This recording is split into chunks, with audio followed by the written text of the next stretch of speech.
Olá pessoal, tudo bem? Sejam bem-vindos. Professor Israel com vocês aqui. A gente vai comentar um pouquinho da nossa semana 8 da disciplina de Teoria da Contabilidade. A gente vai discutir um pouco sobre receitas e despesas. A gente já fez aí um apanhado de informações acerca do ativo, né, da empresa e do passivo junto ao patrimônio líquido. Então a gente vai discutir um pouquinho hoje das receitas e despesas. Seria basicamente o que a gente olha na contabilidade, uma apuração de resultado que dá norte ao nosso demonstrativo de resultado do exercício, né? Basicamente seria ali o nosso DRE. Então identificar, né, o que é uma receita, o que é uma despesa, tá? Compreender ali os critérios de reconhecimento dessas receitas e das suas despesas consecutivamente. Então, durante a semana 8, né, no decorrer da semana 8, a gente vai ter esse conteúdo e vai entender melhor sobre como identificar, né, quais são as principais receitas e as principais despesas de uma companhia.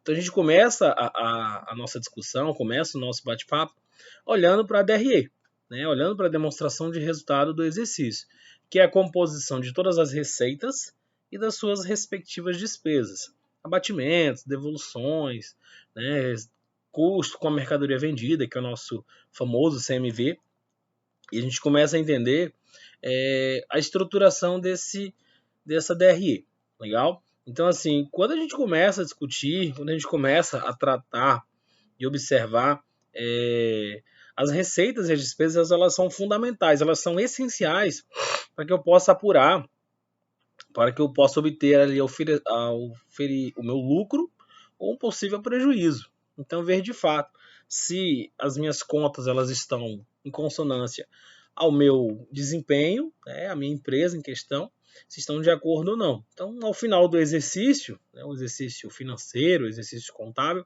a gente vai chegar num denominador. Então, quando eu observo esse número, eu quero que seja um valor positivo, o lucro. Então, eu tive boas receitas, ainda assim que eu tive despesas, mas as receitas foram suficientes, né, eu tive ali um superávit na minha saúde financeira. Então, quando a gente discute, quando começa esse papo sobre receitas e despesas, a gente está querendo uma obtenção de lucro. Eu digo empresário, empresa em questão. Quando há um prejuízo, e ocorre em alguns momentos, que houve mais despesas do que receitas. Então, a balança ela ficou ali desproporcional, né? Existe ali uma balança entre as receitas e despesas. Eu preciso ter mais receitas, eu preciso ter mais arrecadações, eu preciso ter mais, né, venda de produto. Posso ter despesa? Deve, né? Despesa gera receita, mas despesas que sejam condicionadas a uma futura venda, a uma prospecção de novos clientes, enfim. Então as empresas elas têm que ter essa perspectiva, que observar as receitas e despesas, elas são de fato essenciais ao negócio, mas que eu preciso ter mais receitas do que mais despesas. Então eu não posso faturar, por exemplo, 20 mil, né, durante o mês e ter 30 mil de despesas. Ou seja, eu tive mais despesas do que receitas.